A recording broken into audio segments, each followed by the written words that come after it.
Hi guys. Remember how exactly a year ago, and a few hundred subscribers less, thank you for that. We read the novel Dune because the movie was gonna come out, right? Remember that? And it didn't come out, and then it didn't come out, and then it didn't come out, and then it still didn't come out. Guess what? It came out. Let's watch it. But first, ASMR.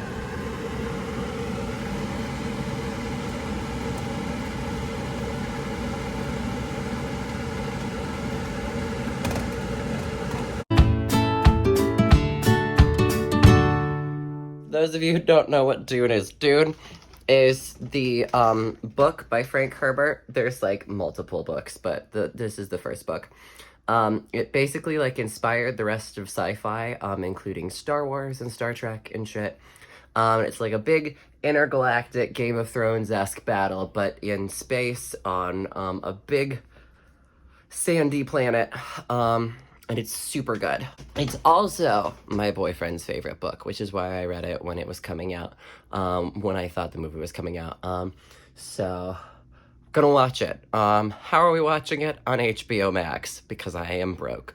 Don't judge me.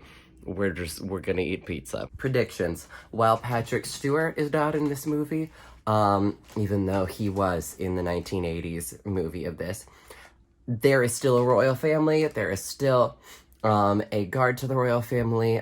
Therefore, I expect a pug in this movie, a la the 1980s movie. They're contractually obligated, and I will boycott if there is no pug in this movie. That's all I have to say.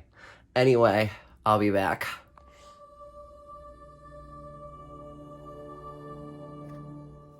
Okay, I love that they're opening with Zendaya's narration as Johnny. I just like that a lot because I also love her character.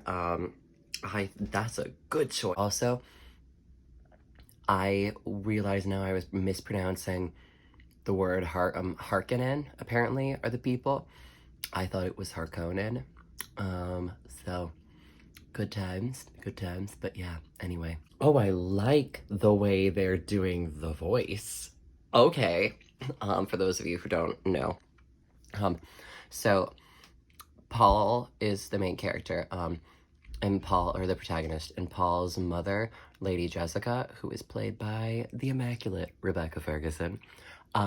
She's a member of basically an ancient order of space nuns, called the Bene Gesserit. They are a group of, basically they're like nuns, but they're also like magical witches / concubines, and they have a bunch of magical abilities. They also have this super fancy special form of martial arts that's like incredible, but they have this power called the voice. Basically, they can mentally control people with their voice, and they've used it to like manipulate politics forever and like manipulate just everything for their survival. And she trains Paul in it. She trains her son in how to use it. It's really cool. I just very poorly explained it, but it's basically like mind control. But I really like the way they did it here. Genius move to have Paul learning about like the people of Arrakis and the Fremen, right? Like from almost like one of those like displays and voices that they have about ancient civilizations in museums. Like, that's such a good touch. So good. I love the way that they're doing Lady Jessica in this show. Oh my goodness. This is so good already. This is, holy shit. Also, just the sheer, like, the scale of the directing and, like, the cinematography in this is so much bigger than the 80s version. Like, this is good.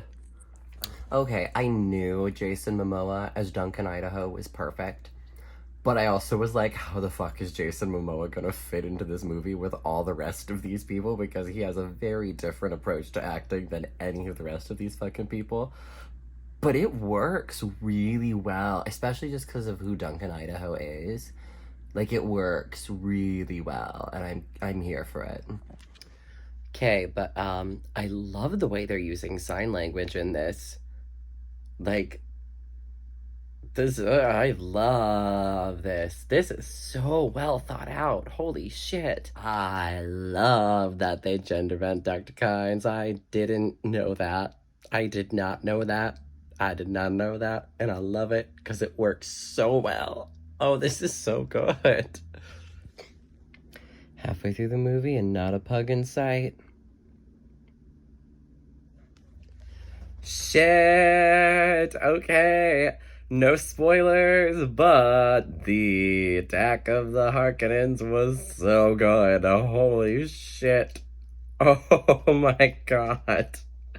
This is so good. What the fuck?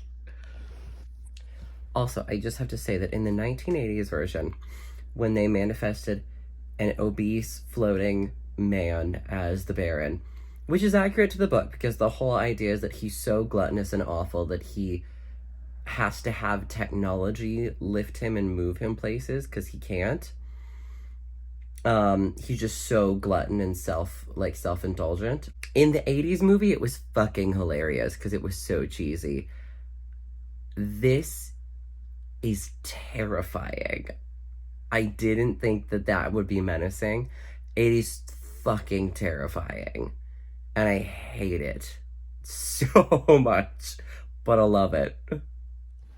Oh, the spice is so cool. The spice is so cool. This is the first time that I haven't felt really fucking cheesy saying the word spice. Because I will say, in the 80s movie, it was just fucking cheesy. And reading the book, I was like, that is so lazy. Who just calls it spice? Although, there's a much longer word for it in the book. So I don't think it was lazy. But I felt lazy. But it wasn't lazy, but I felt lazy. Clarification. But this actually feels kind of badass, so, like, good job, y'all. Oh, the little sand mice are so cute. Oh my god. Also, the worms are kind of cute, too. But that's a different kind of cute. But I want a sand mouse as a pet. Okay. Now, I'm not gonna lie to you. It's been a second since I read this book. One would say exactly a year if you check the date of my review.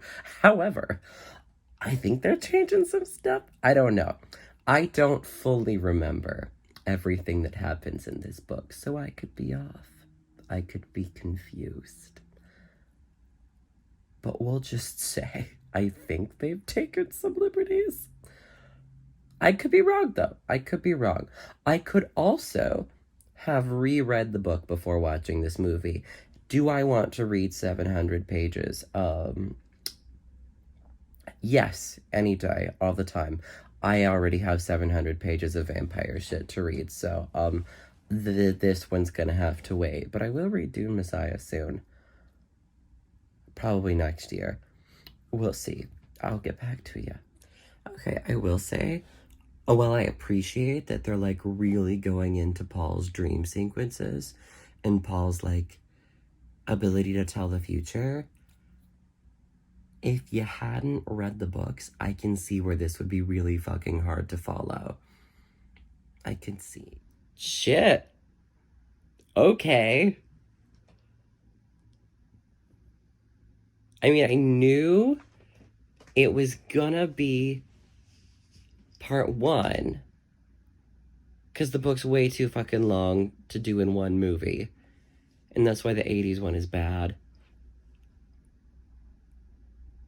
I did not think they were just gonna cut it off like that. That's quite an ending. Damn. Okay. Alrighty. Alright, well, despite the absence of pugs, I really fucking enjoyed that. Go see Dune in theaters and on HBO Max, so that they can have enough money to finish this movie, because that was literally just the first half. Like, damn, okay. Alright, okay, alright, whatever. I am in. That was good. Cool. Alright, well, Thanks for watching. That's probably the least academic video I've made thus far. Except the mustache vlogs. If you know, you know. Anyway, yeah, I guess if you want context for what I was saying, go watch my Dune review that I made a year ago. Also, go read Dune by Frank Herbert. Also, go watch this movie, because that was damn good. You know what? We still have the second half of the story for there to be pugs, so yeah. Thank you for 500 subscribers. If you made it to the end of this video, thanks for sticking around and helping out. If you want more chaotic bisexual content, make sure to hit the subscribe button and ring the notification bell so you can get my videos whenever I decide to post them. This has been the Bye Book Boy. I'm saying bye.